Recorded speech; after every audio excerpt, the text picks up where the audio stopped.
Hello students, इस video में हम आपके लिए लेकर आए हैं पीएससी सेकेंड ईयर केमिस्ट्री के पेपर नंबर 2 इनऑर्गेनिक केमिस्ट्री के यूनिट नंबर 5 का important topic explain chemical reaction occurring in liquid ammonia. या फिर क्वेश्चन आपको इस तरह से भी आ सकता है, liquid ammonia used as a solvent why. इस टॉपिक के अंदर हम देखेंगे कि लिक्विड अमोनिया यानी NH3 जो होता है वो एक अच्छा सॉल्वेंट क्यों होता है और वो कौन कौन सी केमिकल रिएक्शन दे सकता है। यहाँ पर मैं आपको केमिकल रिएक्शन बहुत ही इजी मेथड में समझाऊंगी। ऐसे स्टूडेंट जिनको केमिकल रिएक्शन कैसे लिखना है समझ में नहीं आती है तो वो लोग भी इस वीडियो को अच्छे से क्लियर कर पाएंगे। तो स्टार्ट करते हैं। सबसे पहले देखते हैं कि क्वेश्चन आपको कितने तरह से आ सकता है। टॉपिक आपका वही रहेगा। पहला है आपका explain the following reaction when liquid ammonia is used as a solvent. यानी यहाँ पर हमको कुछ रिएक्शन के नाम दे रखे हैं और ये रिएक्शन लिक्विड अमोनिया में कैसे होती है वो हमें एक्सप्लेन करना है। जिसमें पहली आपकी redox reaction, acid base reaction और प्रेसिपिटेशन रिएक्शन। या फिर आपको पूछा जा सकता है how is liquid ammonia used as a solvent on the basis of it physical property explain chemical reaction taking place in liquid ammonia.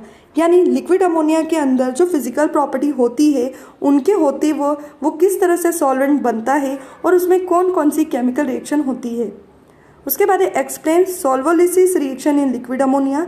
Liquid ammonia की solvolysis reaction बतानी है। या फिर इस तरह से भी पूछ सकते हैं describe chemical reaction in liquid ammonia. यानी लिक्विड अमोनिया के अंदर होने वाली केमिकल रिएक्शन को एक्सप्लेन कीजिए। तो ये तो थे आपको क्वेश्चन के पैटर्न कि आपको क्वेश्चन कैसे आ सकता है। अब हम देखते हैं आंसर, जिसमें सबसे पहले अमोनिया की कुछ प्रॉपर्टीज बताई गई है। सबसे पहले लिखा है ammonia has melting point 77.7 degree Celsius, boiling point 33.4 degree Celsius, dipole moment होता है 1.47 into 10⁻18 D/, and dielectric constant होता है अमोनिया का 22। तो सबसे पहले आपको अमोनिया की कुछ फिजिकल प्रॉपर्टी लिखनी है। आगे लिखा है due to high value of dielectric constant a good solvent like water. यानी जो लिक्विड अमोनिया होता है उसके डाइलेक्ट्रिक कांस्टेंट और डाइपोल मोमेंट बहुत ज़्यादा हाई होते हैं, इसलिए यह वाटर के समान एक गुड सॉल्वेंट होता है। Due to less value of viscosity ionic mobility are more. Liquid ammonia जो होता है उसकी विस्कोसिटी जो होती है वो बहुत ही कम होती है, यानी उसका जो गाढ़ापन होता है वो कम होता है, इसलिए वो इजीली फ्लो हो सकता है। जिसकी विस्कोसिटी कम होती है उसकी मोबिलिटी ज़्यादा होती है, यानी वो सॉल्वेंट इजीली फ्लो हो सकता है। On the basis of this physical properties liquid ammonia is supposed a good solvent. यानी लिक्विड अमोनिया की ये जो प्रॉपर्टीज़ होती हैं इन्हीं के कारण वो गुड सॉल्वेंट की तरह एक्ट करता है।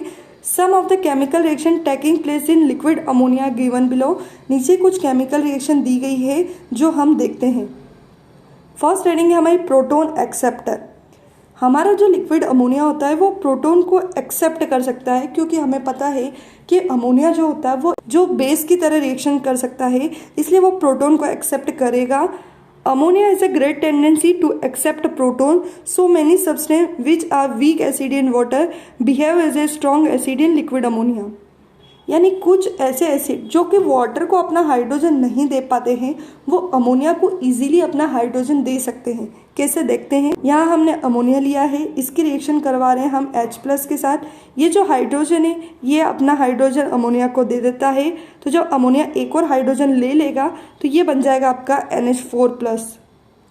सेकेंड वाली रिएक्शन में हम लेते हैं एसिटिक एसिड यानी CH3COOH और दूसरा लिया हमने अमोनिया।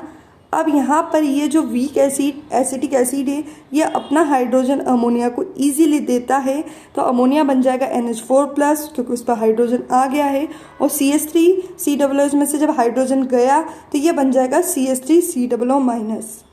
अमोनिया वाटर के साथ भी रिएक्शन कर सकता है। यहाँ पर वाटर एसिड की तरह रिएक्शन करता है, अमोनिया बेस की तरह रिएक्शन करेगा। वाटर अपना हाइड्रोजन अमोनिया को दे देगा तो वाटर में बचेगा आपका OH- और अमोनिया का बन जाएगा NH4+।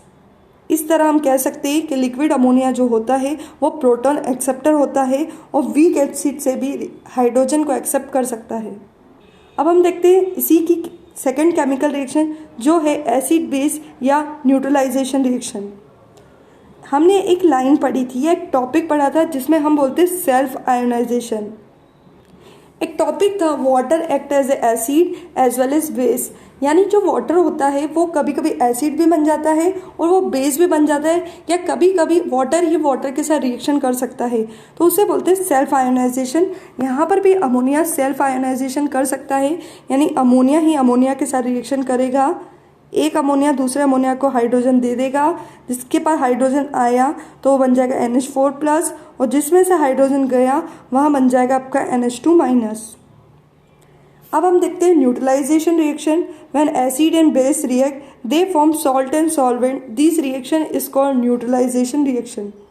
एसिड में यहाँ है हमारे पास NH4Cl, बेस में है हमारे पास KNH2।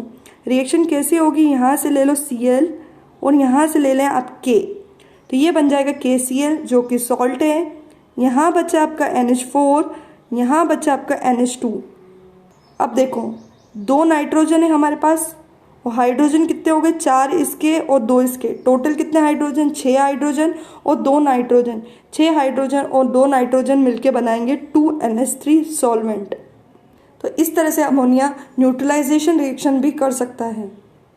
अगला है हमारे पास जो रिएक्शन है वो है अमोनेशन और solvation. Similar to water, molecule of ammonia combine with solute to give ammoniates. जिस तरह से वाटर किसी सॉल्यूट के साथ कंबाइन होता है, उसी तरह से अमोनिया भी किसी सॉल्यूट के साथ कंबाइन होकर कंबाइंड प्रोडक्ट बनाता है। कैसे, यहाँ BF3 है जो कि NH3 के साथ रिएक्शन करेगा, BF3 NH3 से ऐड हो जाएगा और ये बनाएगा BF3.NH3। दूसरे रिएक्शन में SO3 है, ये 2NH3 के साथ रिएक्शन करेगा।